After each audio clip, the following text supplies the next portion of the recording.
Salut à toi, bienvenue dans ce nouvel épisode de mon calendrier de l'Avent. Comme d'habitude, si tu n'as pas vu les épisodes précédents, je te conseille d'aller les voir afin de mieux comprendre l'histoire. Prêt? Alors pose-toi tranquillement, et c'est parti.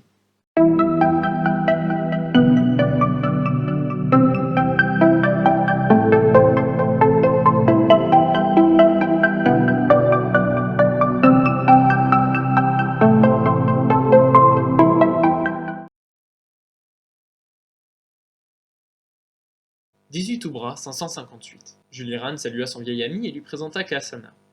Alifred les invita dans son bureau, et Juliran lui expliqua dans les grandes lignes ce qui les amenait ici. Il ne mentionna cependant pas les soupçons qu'il nourrissait contre les personnes haut placées dans le gouvernement de Paladis. Quand il lui demanda si les policiers d'Aluminis avaient remarqué une hausse des disparitions de Hoblariens ou de cambriolages, Alifred lui dit « Personnellement, je n'ai rien remarqué. Si tu me laisses un moment, je peux jeter un coup d'œil au rapport des dernières semaines. » Le policier de Paladis lui dit que ça lui rendrait grandement service, et après une grosse dizaine de minutes de recherche, son homologue lui confirma qu'il n'y avait rien à signaler à Aluminis. Après avoir un peu discuté de choses et d'autres, les vieux amis se séparèrent. Alifred leur proposa de manger ensemble avant l'éclipse, ce qu'ils acceptèrent. Pour tuer le temps, Kasana et Juliran se baladèrent dans la capitale, et ils en admirèrent l'architecture. Ils étaient décidés à rentabiliser leur temps libre. Quand l'heure arriva, ils retrouvèrent le policier d'Aluminis, et ils passèrent un bon moment ensemble. Le duo devait retrouver leurs amis là où ils les avaient déposés le matin même. Le rendez-vous était fixé autour de 28 heures. S'ils n'étaient pas encore revenus, ils devraient se présenter à ce point toutes les 5 heures. Ils avaient donc encore une bonne partie de leur journée à dépenser, et Alifred leur proposa de rester avec eux. Il avait posé la fin de sa journée de travail et il leur fit découvrir les endroits emblématiques de la ville, tout en évoquant le bon vieux temps avec son ami. Pendant ce temps, Jace, accompagné de Radrock et de Soren, se rendait vers les terres de métal. En sortant d'Aluminis, ils durent payer une taxe pour emprunter le pont qui traversait la mer Ouest, et s'élancèrent à vive allure sur ce dernier. Ils profitaient de l'heure matinale et de l'absence d'autres véhicules pour rouler à pleine vitesse.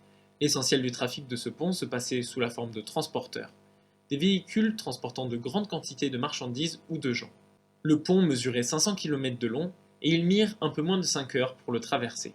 Le groupe continua encore son trajet en véhicule pendant un peu plus de 30 minutes, puis profitèrent d'une petite grotte pour dissimuler leur vaisseau.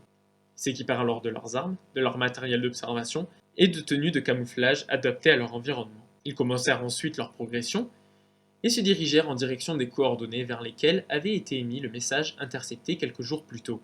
En arrivant à proximité, ils découvrirent une antenne relais. Celle-ci permettait soit de transmettre un message vers une autre antenne, soit de le récupérer directement. Vu les conditions du moment, il était très probable que pour récupérer un message, le destinataire se rende directement au poste de communication rattaché à l'antenne. Ils s'en approchèrent prudemment, mais constatèrent rapidement que celui-ci était vide, et qu'il n'y avait personne dans les alentours. En visitant le poste de réception, ils remarquèrent que le dernier message avait été reçu 2 jours auparavant, et que les messages étaient envoyés tous les 5 jours. Jace commenta « Il n'y a aucune raison qu'ils viennent dans les 3 jours prochains. Et comme on ne peut pas se permettre d'attendre, il va falloir trouver un moyen de remonter leur piste. » La mission s'avérait difficile. Dans les terres de métal, le sol était composé de couches d'alliage métallique rendant impossible de suivre des traces. Le seul moyen de pister était que la cible ait un poids hors du commun, ou bien qu'elle dégage une quantité de chaleur colossale, capable de faire fondre le métal. Dans le doute, l'enquêtrice alla tout de même vérifier si quelque chose ne lui avait pas échappé à l'extérieur. Après une grosse dizaine de minutes de recherche, elle finit par trouver un mouvement suspect dans la forme du métal. Plusieurs traînées semblaient tracer une ligne composée de flèches qui pointaient vers des cercles. Alors qu'elle attirait l'attention de ses camarades sur ces formes étranges, elle réalisa qu'il s'agissait sûrement de la forme laissée par le passage répété de vaisseaux utilisant des propulseurs thermiques. Ce mode de déplacement était devenu rare car coûteux en énergie et peu fiable. Mais certains véhicules anciens l'utilisaient encore. Il faut tout de même rester prudent. Rien ne nous certifie que ces traces soient le fait de leurs véhicules. Et si on les suit bêtement, on va tomber sur l'entrée de leur camp. Il va donc falloir prendre nos distances par rapport aux traces, sans pour autant les perdre de vue, informa Jace. Ses compagnons acquiescèrent, et tous se mirent en marche.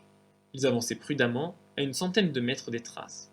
L'enquêtrice regardait régulièrement la direction des marques à l'aide de ses jumelles thermiques, et orientait ses camarades en fonction. Après une grosse demi-heure de marche, l'éclipse commença.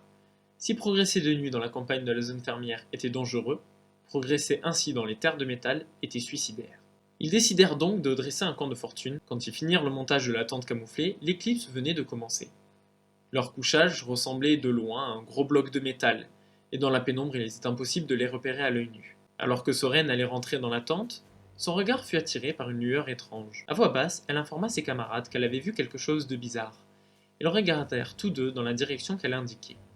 Ils voyaient eux aussi cette lumière inexpliquée. Jace décida de voir de quoi il retournait, et elle escalada un petit promontoire. Une fois en place, elle regarda dans la direction de la lumière avec ses jumelles. Quand elle revint vers ses compagnons, elle ressentait la sensation agréable de l'adrénaline qui accompagne un danger lointain et une peur maîtrisée. Elle informa Soren et Radrock qu'elle pensait avoir vu le camp, bien que la distance qui les séparait de ce point rendît une observation détaillée impossible. Ils réfléchirent un moment au choix qu'ils avaient.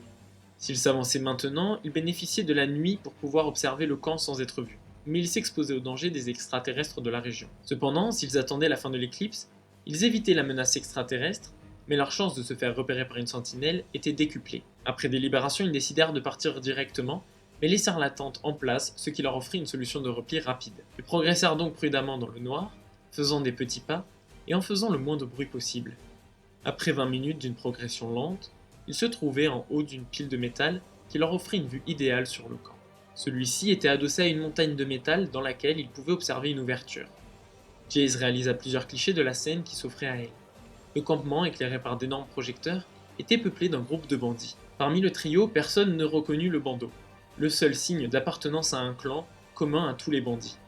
Ils observèrent une première rangée de grillages autour duquel circulait une dizaine de sentinelles. À l'intérieur de cette enceinte, ils voyaient de nombreuses tentes ainsi que des antennes qui devaient probablement être devenues inutiles. Ils y voyaient également une tente ouverte où ils devinaient une importante flotte de vaisseaux, de différentes époques et de tailles variées. L'entrée de la grotte, dans la montagne, se trouvait à l'intérieur de cette enceinte, et était protégée par une seconde rangée de barrières. En tout, ils dénombraient une bonne cinquantaine de bandits, sans compter ceux qui se trouvaient dans les tentes. Ils estimaient qu'il pouvait bien y avoir 200 personnes, rien que dans la partie visible du camp. Ils étaient cependant incapables d'évaluer le nombre de personnes présentes sous la montagne, ni le nombre de tireurs d'élite situés dans les environs. Ils remarquèrent également l'absence de cage, ce qui leur fit supposer que les Oblariens se trouvaient dans la grotte. Après avoir pris les clichés dont ils avaient besoin, ils rejoignirent leur tente. Dès la fin de l'éclipse, le groupe rejoint le vaisseau au pas de course. Ils quittèrent les terres de métal. Ils avaient récupéré les informations dont ils avaient besoin. Bien qu'il n'ait pas vraiment de preuves des agissements du camp, les regroupements de clans dans les terres de métal restaient interdits, et ce serait suffisant pour monter une expédition de miliciens. Ils rejoignirent leur vaisseau aux alentours de 18 heures, et eurent la bonne surprise de constater que celui-ci était entièrement rechargé. Ils se dépêchèrent de repartir vers le continent central. Au retour, le pont était plus chargé qu'à l'aller, et ils mirent 7 heures pour rejoindre la capitale de la région.